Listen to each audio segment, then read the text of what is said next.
Well, good morning, everyone. Welcome to the July 10th, 2025 episode of the Opioid Abatement Authority's Abatement Academy. Thank you for joining us. My name is Tony McDowell. I'm the Executive Director for the OAA, and I'm joined this morning with our Director of Finance, Mr. Adam Rosatelli. Adam is going to be providing an overview and an update and an overview of the legislative efforts and funding that relate to the opioid and substance use disorder abatement effort. So essentially, this is going to be a conversation about what has occurred recently within the state budget and what type of legislative efforts came through the General Assembly during this last session. Before I turn it over to Adam, I wanted to go over just a couple of housekeeping items. This webinar is slated to last no more than 1 hour. We are recording the webinar, and both the recording and the presentation will be loaded to the OAA website as soon as they're available after today's webinar. And we will send an email out to anyone and everyone who registered for today's session with links back to the OAA website where you can access both the recording and the webinar contents. And so as we're going through the webinar today, if you have any questions, please feel free to type them into the Q&A function on your screen. And my colleague, Matt Terrell, will take note of those questions and act as a moderator. And we'll probably, for most of the questions, we'll wait until the end of the webinar or till the end of Adam's prepared comments to bring those questions forward. We do encourage you to get your questions typed in because the Q&A and the discussion that comes from that is really an important part of the learning collaborative that we have in place with the Abatement Academy. So with that as sort of setting the stage, it's my pleasure to introduce Adam Rosatelli. Adam has been with the Opioid Abatement Authority for almost 3 years. He was the second employee after yours truly, and has overseen all of our financial, our legislative, and our administrative processes to date. Prior to coming to the OAA, Adam worked as a member of the staff of the Senate Finance Committee for 7 years. And so in that capacity, he worked directly with state legislators on budget-related issues and working with the administration as well and various state agencies on state finance issues. So he knows his way around the state budget and the legislature pretty well. And prior to that, he had several years working in local government, including as a budget and management analyst. And so with that as introduction, I will turn it over to Adam. Perfect. Thank you, Tony. I appreciate it. And good morning, everyone. And welcome to today's OAA webinar, where we'll be discussing Virginia legislative efforts and funding items that relate to opioid and substance use disorder abatement. As Tony mentioned, my name is Adam Rosatelli, and I'm the Director of Finance for the OAA. As he alluded to, part of that role is monitoring legislation and the Commonwealth's budget for policy and funding items that not only impact the OAA directly, but also have a direct or indirect impact on the multiple stakeholders that operate in the opioid use disorder and substance use disorder space generally. So with that, I'll go ahead and begin. So just to quickly go through the agenda. So I'll begin with a brief background on the OAA, focus mostly on why it was created, keeping within the theme of kind of the legislative context of things. And then review some of the initial legislative and budget items from the first couple of years following the OAA's creation. Then that will be followed by a more comprehensive look at the budget items and bills from the most recent 2025 session. So to start with a really pretty truncated history of the opioid settlements in the OAA. So it goes back to 2007, really. With Purdue Pharma, they faced criminal charges related to the marketing of the drug OxyContin. So the company and 3 of its top executives pled guilty to misbranding the drug, specifically for falsely claiming that it had a lower risk of addiction compared to other narcotics. So following this, over the next several years, states and local governments began filing lawsuits against not only the drug manufacturers, but also other participants in the opioid supply chain, including wholesale drug distributors, retail pharmacies, and even consulting companies that worked with the drug companies to maximize the prescription and consumption of opioid drugs. So as these lawsuits began to mount nationally, numbering in the thousands, in 2017, all of the litigation was compiled in federal court into what's called a multi-district litigation, or MDL. So then advance a few years and the initial opioid settlements begin to materialize, starting with the national distributors. That's McKesson, Cardinal Health, and AmerisourceBergen, as well as the drug manufacturer Janssen, which is a subsidiary of J&J, and then McKinsey Consulting. So as a result, Virginia begins to prepare to create the necessary infrastructure to receive its share of the national settlements. And then during the 2021 special session, a bill is introduced and subsequently passed, creating the OAA and the Opioid Abatement Fund. So soon after that, a state court order bound Virginia and all participating political subdivisions, which represents all 133 cities and counties of the Commonwealth and the settling companies to this deal. And then fast forward to today, and there are a total of 11 settlements that have been finalized and several more that have been announced but not yet finalized. And ironically, Purdue, being the kind of the primary and initial instigator, hasn't yet been fully finalized, but that should be happening pretty shortly. So looking at the statute that was created in 2021, you can see Title 2.2, Chapter 22, Article 12, Section 2.2-2366, Code of Virginia. That's the section that creates the Opioid Abatement Authority specifically. And then 2.2-2365 through 2377 essentially comprises 99% of the statutory framework for the OAA and the state's opioid settlement funds that come to the state. So looking at some of the key elements of the enabling legislation. So potentially the most important part is that only state agencies and participating political subdivisions, which in Virginia law definitionally includes cities and counties, so not towns, not sheriff's offices, and certainly not nonprofits, but just state agencies and cities and counties who are plaintiffs in the lawsuit are eligible to receive funds directly. There's also a specific fund established to receive and hold all of the settlement dollars received by the state, which includes the state and the OAA share of settlement funds. So another 30%, as many of you probably know, goes directly to the localities and doesn't pass through the OAA or any other state entity. The funds are to be used strictly for opioid abatement and remediation. There are defined allocation amounts by grant type specified in code, as well as directives regarding how the award shall be made.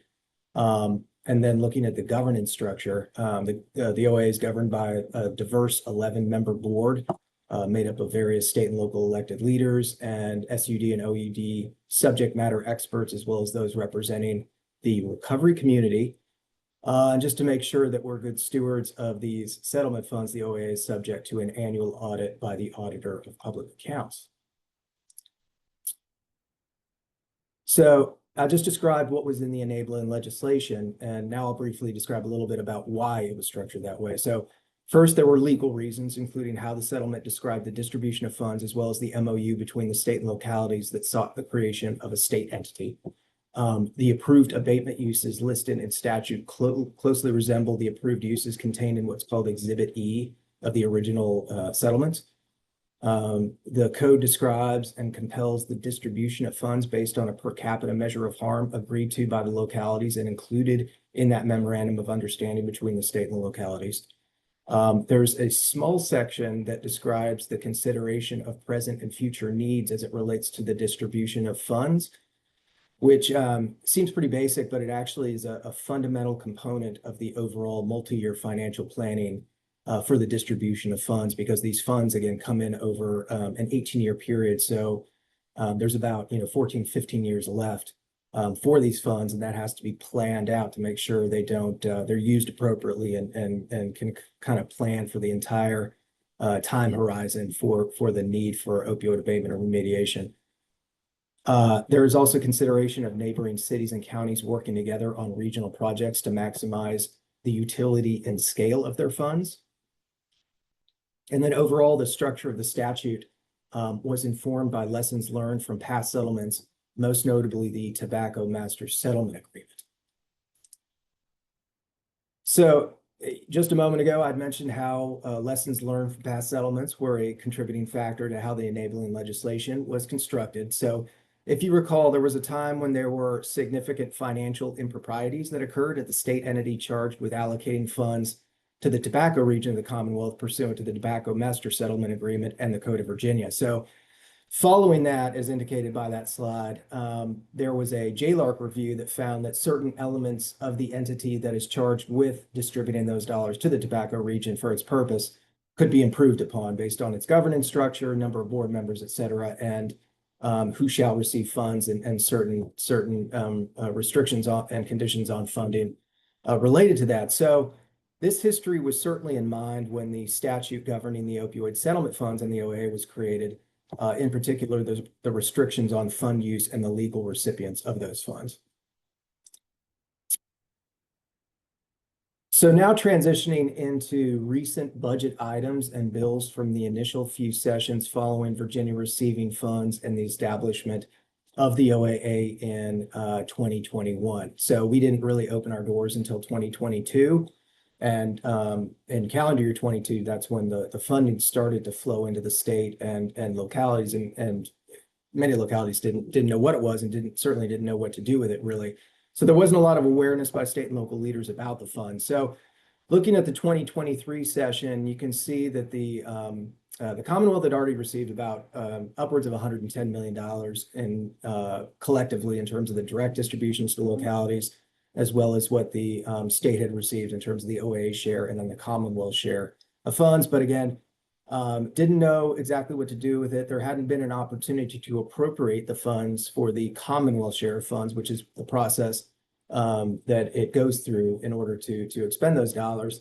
And the OAA hadn't really even been established, built the infrastructure to accommodate that. So fast forward to 2024 and awareness of the funds as well as plans to how to use those funds begin to develop. And you can see pretty clearly a huge increase in opioid-related appropriation and legislation being introduced by members and the General Assembly as they are hearing about this in their communities. They're reading about it in the paper.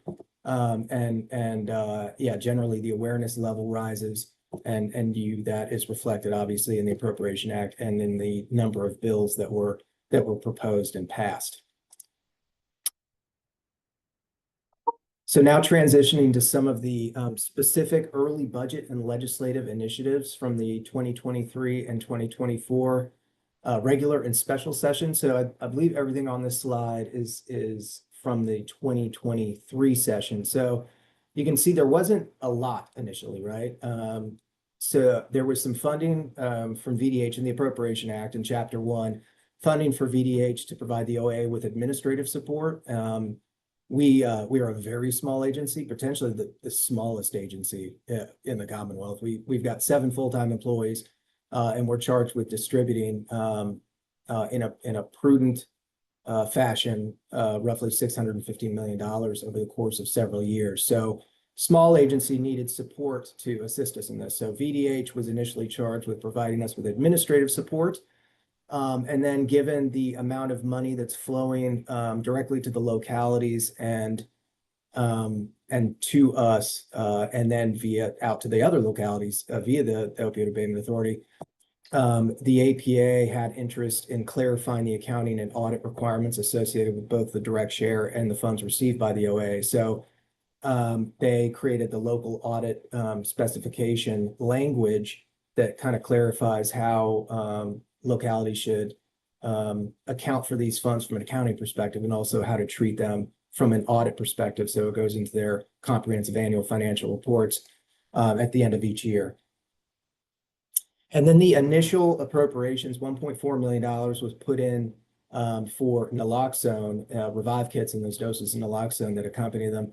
And that was the first Commonwealth Opioid Abatement and Remediation Fund dollars, which represents the Commonwealth share of funds. And I'll talk about in just a moment the legislation that created that fund in the same year that those appropriations were made. And then finally, there was some language and a little bit of funding directing DBHDS to evaluate the public and private partnership arrangements for the Catawba Hospital transformation plan. If you're familiar with that, it's a state hospital that's out in the Roanoke region, and there had been considerable interest in that among the state and local elected delegation and other folks in that region, which is also one of the regions that was hard hit by the opioid crisis, right? So at Catawba, the whole plan didn't end up happening. A feasibility study indicated that the cost was going to be, $250 million. So ultimately that ended up not advancing, but we were involved in that very early on in our creation. And then looking at the legislation on the other side of the slide, you can see Senator Pillion sponsored or patroned several bills. And Senator Pillion is the chair of the Opioid Abatement Authority. We have two elected officials, and Senator Pillion is our chair and one of the Senate side of the elected officials. So he sponsored SB 1414, which created the Commonwealth Opioid Abatement and Remediation Fund, which receives and holds what's called the Commonwealth share of all the opioid settlement funds. It represents 15% of all the funds that flow to Virginia. And then SB 1415, which was a pretty big bill with a lot of policy items in it related to naloxone, statewide distribution, compelling VDH to create an opioid impact reduction registry, and then allowing for any person to possess and administer non-injectable naloxone in a good faith effort. So it removed the training requirements and allowed essentially anyone to administer naloxone to an individual in good faith. And then SB 1424 and HB 1709 also expanded DOC employees to possess and administer naloxone to an individual in good faith. So now advancing to 2024. Again, this is where there was a lot more legislation. Again, there were, I think, 35, 38 bills, something like that were introduced in the 2024 session. And now over the biennium, you've got $35.9 million in those quote core funds appropriated, 16 million of which is associated with a opioid reversal agent program, which is to support costs associated with repatriating the domestic supply of opioid reversal drug base chemical components. Much of that is currently produced in other countries, so that's not only a public health concern, but also really frankly kind of a national security concern to make sure that we have an adequate supply of drugs that we need that are produced domestically. $12.4 million in opioid reversal agents and test kits, $4 million over the biennium for a substance use disorder analytics system, which is actually in the process of being developed and will be made available to agencies very soon. And that's going to allow, it's like a statewide data analytics enterprise system, which will allow for the importing and layering of various data points and information to make better informed decisions about abatement funding and strategies and just opioid and substance use abatement generally. So that's going to be a really good thing. And then $2 million was used to capitalize the jail-based substance use fund, which is related to legislation I'll mention in just a moment. And then a collection of other items totaling $1.5 million. And then most importantly, the OAA was included in the budget, item 489.40, as an independent agency, including language in our very first appropriation included in the Appropriation Act. Prior to this, we were operating off of administrative appropriation. We had about $75 million in the bank, our share of it at this point. And operating on administrative appropriation, working with the Department of Planning and Budget, et cetera, to kind of effectuate all these things that we were doing. So it was important that we were actually put in the budget, clarified our status as an independent agency which corresponds to our statutory structure as well. So that was definitely a good thing for us and moving us forward as kind of a bona fide agency of the Commonwealth. So looking at some of the legislation from the 2024 session, again, SB 820, HB 1524, Favola and Coiner, That established that essentially a sub-fund of the core fund, which received dollars, and this is for specifically for jail-based substance use disorder treatment and recovery type services. SB 725, HB 292, that just renamed the drug treatment court the recovery court. 726 and 732. This was a bill that directed local school boards to implement opioid overdose prevention instruction and placed required the placement of naloxone in schools, and also provided civil immunity to school employees that administer to someone in overdose. And so that was obviously a very important um, uh, um, piece of legislation from a policy perspective. And that was patroned by Pillion and Delegate Sewell, who is now a board member. Delegate Ballard was previously a board member of ours, and now Delegate Sewell represents the House Appropriations Committee on our board. And then SB 626 and HB 1269 authorized the hiring of applicants convicted of certain barrier crimes for substance use and behavioral health jobs. And you're going to kind of see moving forward over the next several slides, there was a theme in terms of workforce development, lessening the restrictions related to barrier crimes for individuals working in the mental health substance use space, because there is a shortage of people to do those jobs, and particularly peer recovery specialists are a valuable component of the overall behavioral health and substance use opioid use disorder workforce generally. So you're going to see kind of a theme going on related to that. All right, now looking at some of the most recent 2025 budget and legislative items. So there was an additional $14.4 million, all funds. This is non-core, non-general fund, and general fund dollars, as well as an additional $1.1 million in the core funding, bringing the total core appropriations. Again, that represents the Commonwealth share of opioid settlement funds to $37 million. Again, FY23, it was $1.4 million. Now we're up to $37 million. And I'm not going to spend a great deal of time. I have several slides going through budget items, but I'll just kind of selectively pick more, I guess, impactful ones. But you can see that this represents the $1.1 million additionally that was added in FY26, bringing that total to $37 million. Funding related to a bill that passed, HB 1902. I believe that's Delegate Willett. And then a couple of other items that collectively there's funding for an addiction treatment navigator, and still some good stuff. Not a lot of dollars, but still good stuff. So again, not going to go through all these, but this really just demonstrates that there were a number of opioid related items in the budget funded with multiple funding sources. You've got general fund, non-general fund, and those core funds, depending on their specific use. Again, the Commonwealth appropriation, the core appropriation from settlement funds has to be very explicitly directly related to opioid abatement or remediation, or any sort of co-occurring mental health or substance use disorder purpose. So that's used very narrowly. So again, not going through all of these, but you can see a split between the non-general fund and the general fund funding sources associated with these. That represents same item, same policy, but different funding sources. That represents the state match to increase services, while the non-general fund represents any state and federal non-general fund source used to that is received, and then the general fund represents the match. So Medicaid is obviously one of the largest providers of substance use and opioid disorder type services in the state. So the majority of the funding, a lot of the funding, is provided via Medicaid, and so that's what a lot of those represent. And then again, funding for bills that had passed, given the large increase in legislation that passed in 24 and 25.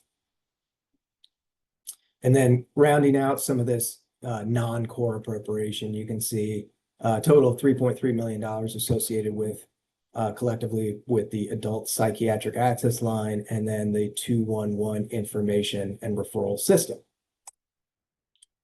Okay, so now these are language only amendments that were in the budget, and I don't know how familiar some of you out there in the audience. There's a lot of, it's not legislation. I mean, sometimes there's directly legislation that's put in the budget, and it's in the back of the budget. They call it Part 5 colloquially, but there is a lot of policy contained in the budget. So in the Appropriation Act, it's not just dollars and funding for various purposes, but the language that supports these things and the directions and what's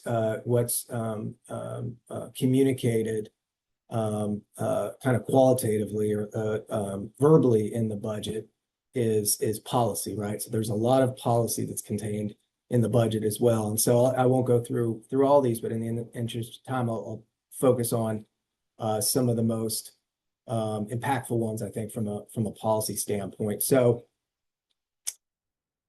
looking on this slide, looking at item 293C. So this is language, this is in the budget. This is language that directs the State Board of Behavioral Health and Developmental Services, or DBHDS, to amend its regulations to allow for people who are in the process of completing the required supervision hours to be eligible under Medicaid as a peer recovery specialist trainee for the provision of mental health and substance use peer support services. So as I mentioned, there's a real need for employees in the mental health and substance use space, particularly certified peer support specialists, particularly in those Medicaid eligible settings. So what this is doing is this is getting folks that haven't completed their necessary training, but Medicaid allows as a build kind of a trainee to go in and perform that service. And they kind of they provided language that positioned the state to accommodate that to happen.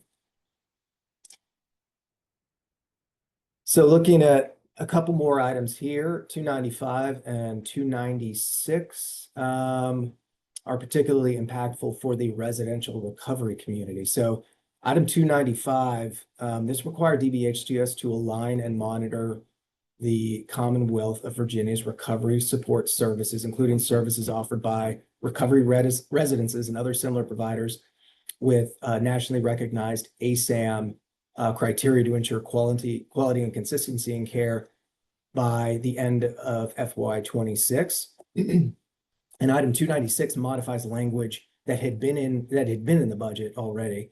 That paragraph associated with the provision of funds for grants made for recovery support services, which had previously been certified and funded by the Virginia Association of Recovery Residences, or VAR.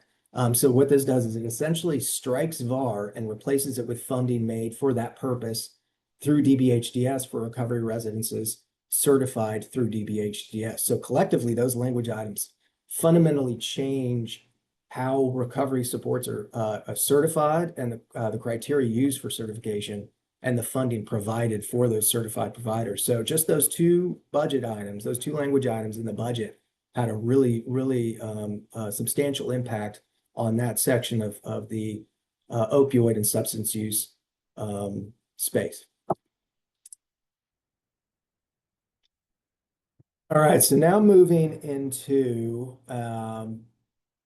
some of the 2025 legislation. So as you can see there, based on our research, and there may have been some other stuff out there, but we found 42 applicable bills introduced, of which 30 passed or were incorporated into bills that passed, 10 failed, and 2 were vetoed. So the purpose of this discussion, I'm just focused on bills that passed, and in the interest of time, again, I won't be able to go through each of them really in great depth, but all the bills that passed and a description are provided in the following slides if you'd like to ever go back and review just a brief description of their content. So the bills are all listed in numerical order, beginning with House bills. So quickly going through this, HB 1587 Waxman. So this is just essentially adding new derivatives of fentanyl and some other amphetamines, some other drugs to the Drug Control Act. There's commonly, as you might be aware, there's always these changes to the chemical composition of these drugs, and you have to add them to the Drug Control Act. So the regulatory structure and the legal structure that governs those drugs includes those specific derivatives of those drugs. So that's what that bill does. HB 1637 allows to amends the code rather to allow for the administration of opioid antagonists other than naloxone. There are other opioid antagonists other than Narcan. So this just amends the code to clarify that, and that's identical to Pekarsky's SB 1035. HB 1877. Again, this is following that theme of policy impacting the workforce of the mental health and substance use disorder space. So this modifies the barrier crime screening assessment requirements for peer recovery specialists applying for employment with DBHDS or one of their licensed entities, and removes the requirement that an applicant has to have paid all fines, restitution, and other court costs for any prior convictions before they can get a job, which was viewed as being counterproductive. A lot of these people need to work to generate the money to pay their fines and fees, right? So it didn't quite make sense to keep them out of the workforce and let that be a barrier to entry to be, a fully recovered citizen. And not to mention that these jobs are much needed. So that was a bill that did that, affecting that. And again, I told you that the theme regarding that is going to be reflected in both the budget and legislation moving forward for the next couple of years. So, yeah, not focusing on all of these, but looking at HB 2473, which is Delegate Sickles' bill. This allowed the Board of Pharmacy to register a correctional facility to maintain a floor stock of long-acting injectable or extended release prescription drugs for the treatment of mental illness or substance use disorder. So this is identical to Senator Pillion's SB 1367. And then HB 2649, Waxman again, removes dispensing of covered substances within a licensed narcotic maintenance treatment program from the list of circumstances that would be exempt from the reporting requirements under the prescription monitoring program. And this has a delayed effective date of July 1 of 2026. And I suspect that is just for the PMP to allow for the system changes to accommodate that category of reporting requirement, following that bill. So again, lots of legislation here, so I won't go through any of these, but they're available to peruse at your leisure. But another bill from Sickles, who's been another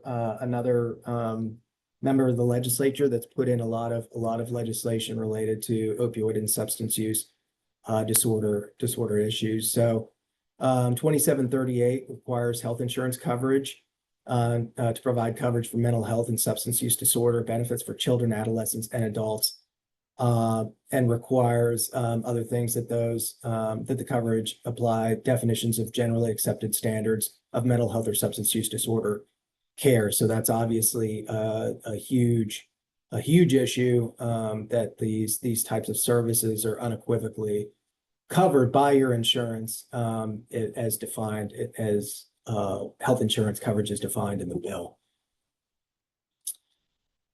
And then HB 2742 on this slide, Delegate Shin. So this requires emergency departments of hospitals, when conducting a urine drug screening as defined in the bill, to assist in diagnosing a patient's condition, including the testing for fentanyl, such as fentanyl in their urine drug screening, right? And this also has a delayed effective date. And this was named Malcolm's Law, presumably over someone who likely probably didn't do well as a result of a hospital not identifying fentanyl in their urine during a random sort of medical urine screening.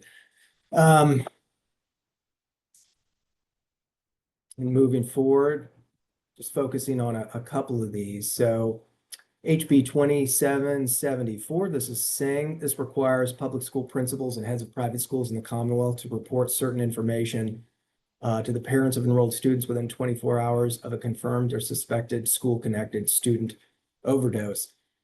This incorporated two other bills and also is identical to SB 1240. So that's kind of reflective of the interest of the elected membership in doing something like this. So it's also the community that lobbied the General Assembly and said, this is an issue in our community. And then they rightfully contacted their elected representative or representatives on both sides, both chambers of the General Assembly, and put in bills that were identical to help ensure its passage or help its passage through the kind of can be arduous committee and then full Senate and House approval for a bill.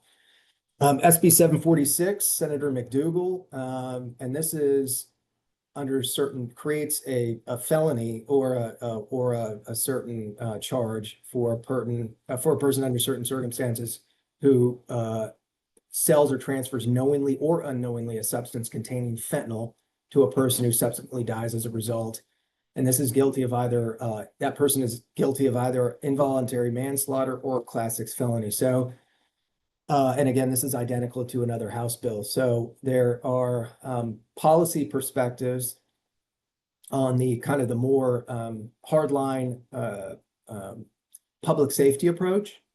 And then there's obviously the support and treatment and recovery side of things, and they're not mutually exclusive, right? Both of those things are necessary to combat the issue. So if you're familiar with the hurdles that a bill that creates a new felony have to go through, it's quite a lot. So the legislature doesn't just kind of willy-nilly create new classes of felonies because there are what's called Woodrum costs associated with prison bed space, as well as just the other fiscal impacts associated with creating a new class of felony. So it definitely goes through a lot of scrutiny at the committee level on both sides of the General Assembly. So the fact that this got through really kind of reflects the bipartisan sort of view of needing to do something specific about on the criminal justice side related to fentanyl. And then looking at a few more here, SB 838 von Valkenburg. This changes the existing civil penalty for a violation of law related to the operation of a recovery residence. So you're starting to see, again, the relationship between, you saw the budget language, right?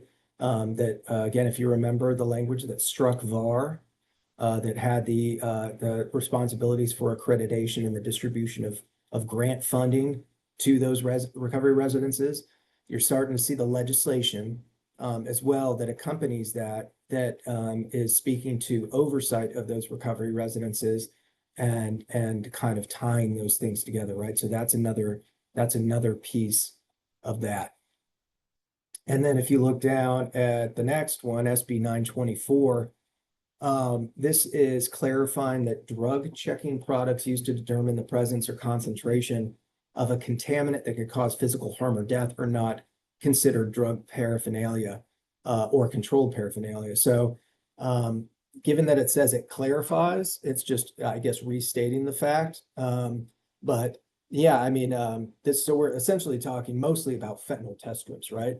And so part of the effort to combat overdoses obviously would be not to criminalize the thing that a drug user might use to detect whether or not there's fentanyl contained in the drug they're about to consume, right?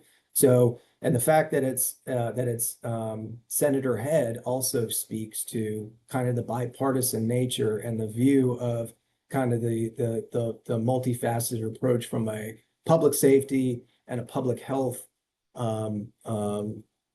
direction in terms of combating the opioid crisis.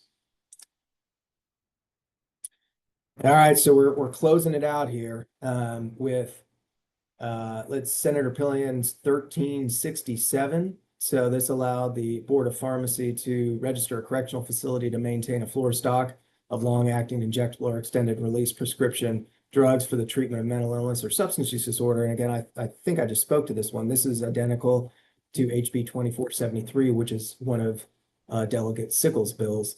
And actually, both bills are identical to House bills, I believe, that were already covered. So I'll just go ahead and end it there. And I believe, yep, that concludes all of my prepared remarks, and I would be happy to answer any questions that anyone out there may have about any of this stuff. Adam, we do have one question in the Q&A, and it's, can you provide any context around APA local audit specifications for funds? From a coordination point of view, I'd like to understand this better when working with city finance departments.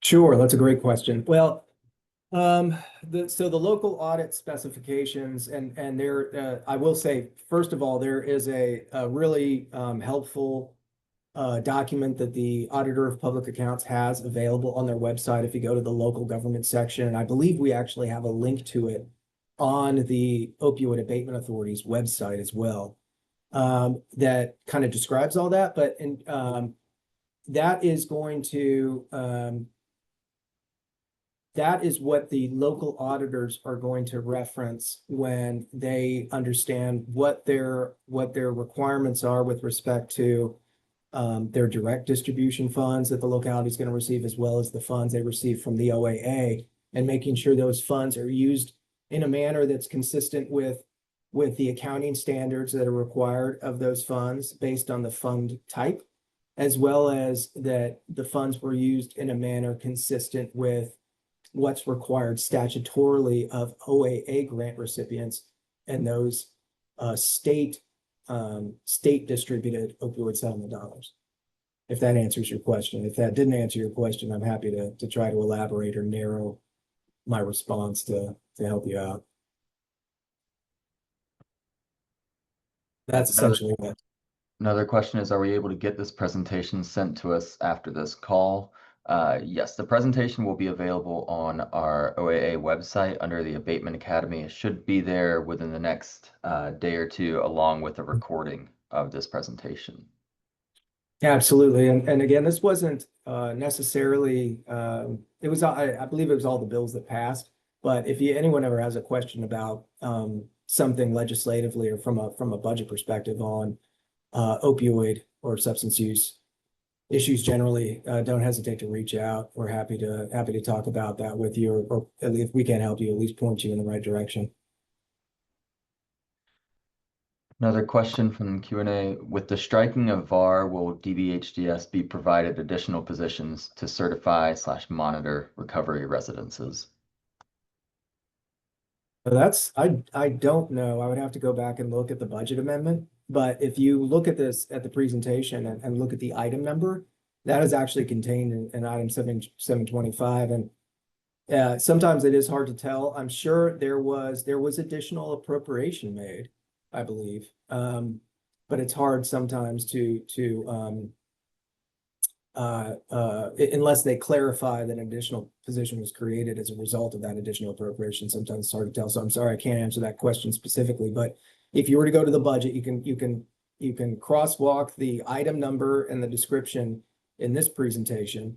Or honestly, if you were to just go to the budget and download a PDF and Control F it, you can go right down to, if you just were to put in Virginia recovery residences. But I'm sorry, I can't answer that question specifically. I suspect yes, but I'm not 100% sure. Will there be any funding opportunities for nonprofits that specialize in opioid prevention frameworks with youth to partner with school districts? Or will there be any upcoming RFPs for technical assistance providers to work with agencies on similar initiatives? Is this, I'm sorry, was this coming from someone from the nonprofit community? Is that the context of the question? So yes, there are funding. And so again, funding has to be from us, can only go, well, to anybody really, can only go to state agencies and cities and counties in the Commonwealth who are the plaintiffs to the lawsuit, right? So the funds have to directly go to them. And there's nothing that precludes those funds then subsequently going to a subrecipient to perform those services, because a lot of these services, as you know, aren't performed by local governments, right? They're outsourced to another entity, and so that is very common. And you can work either with state agencies, Commonwealth agencies, or with localities, and make propose what service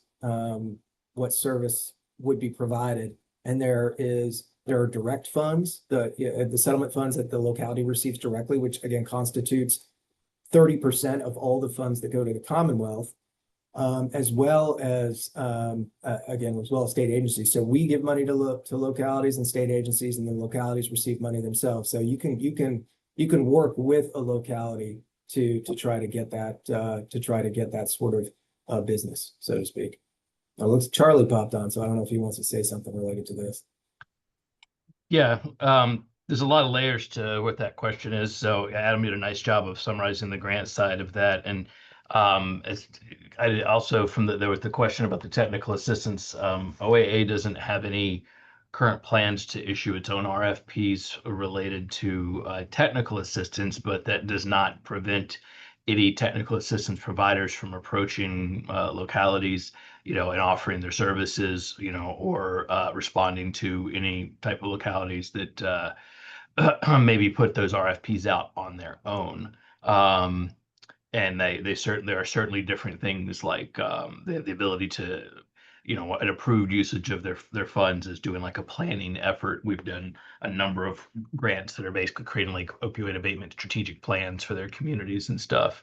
But if you're in a particular part of the state and have particular questions, you can send an email to the info@voaa.us, and we can catch you up with our resource coordinators that are in that area and provide you some additional information if you seek that. So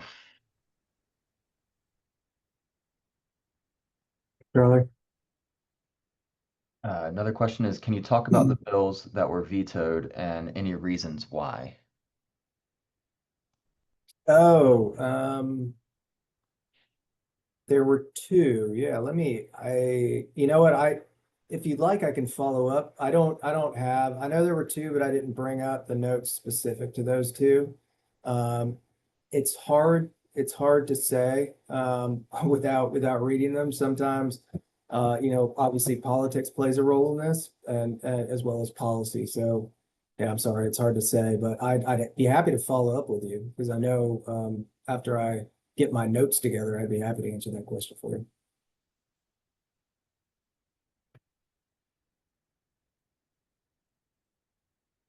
Any more questions, Matt? Is that it?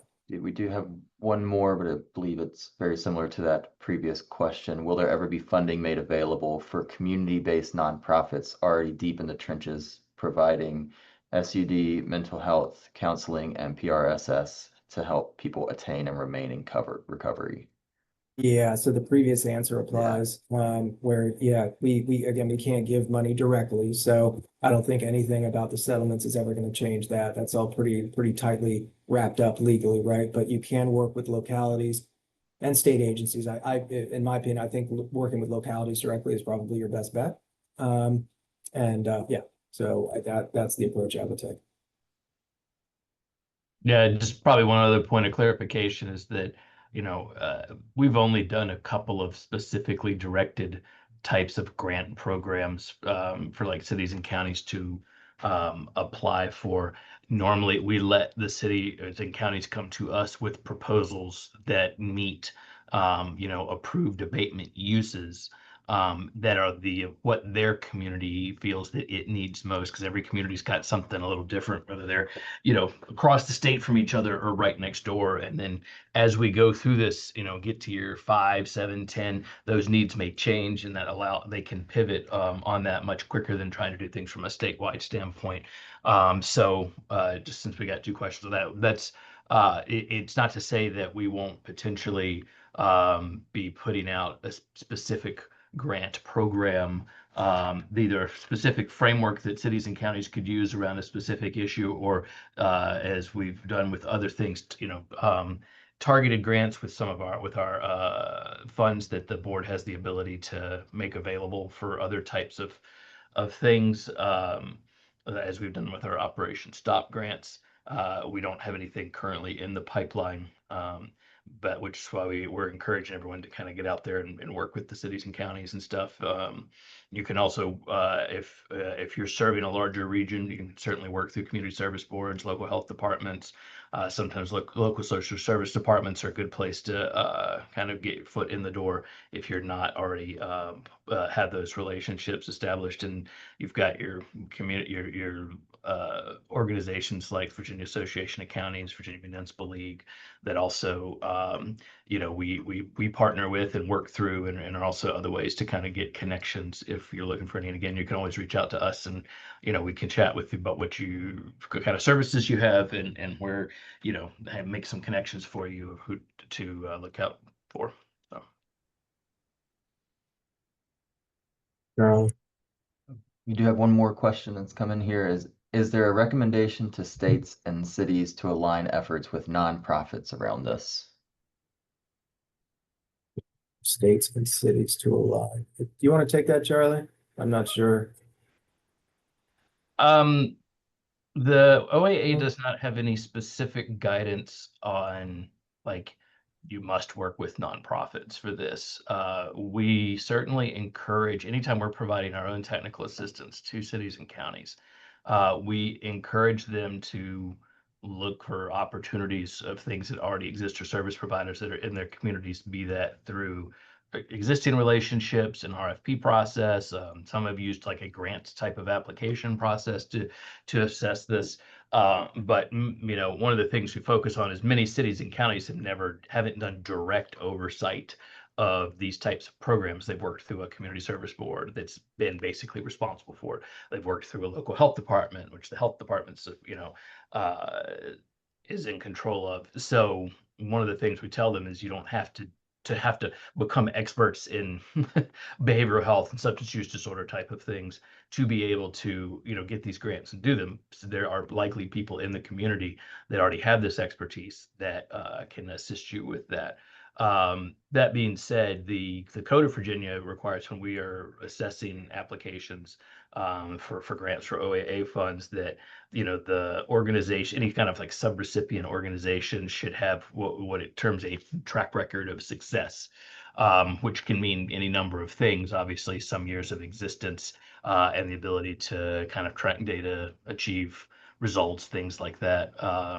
But past that, nonprofit, for-profit, government entity, semi-government entity, NGO, there's no prohibition on a type of organization. But there's all, because of that, and again, because this is more kind of based on what the community itself needs, there hasn't been a direct line to say you need to align with your nonprofits, but we certainly encourage them to do that. And some of the best proposals we've got have come out of communities, like nonprofit groups working within their community to try to help figure out something with the need, and they bring that proposal to the locality or the group of localities. And it kind of goes from instead of being a not in my backyard, it's like a yes in my backyard. We need this here, and our community is ready to support it, and our organization is ready to provide the framework to get it off the ground and get it done. So the opportunity is there, but OAA at this point, our board has not directed us to prescribe that. I do imagine, as far as alignment goes, at some point, somewhere in the next few years, we will try to do some type of landscape assessment across the state about existing programs that are funded through federal dollars, state dollars, and things that have been funded by OAA and local opioid settlement dollars, to try to find out where, what has changed over that time period, and then where other gaps still remain.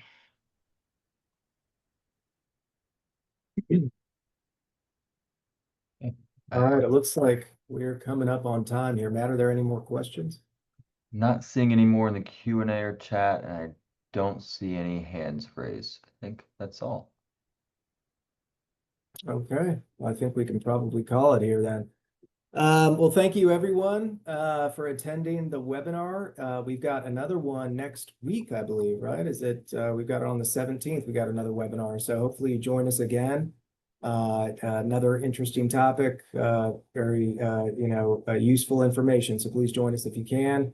Again, appreciate your attendance and we'll see you next time.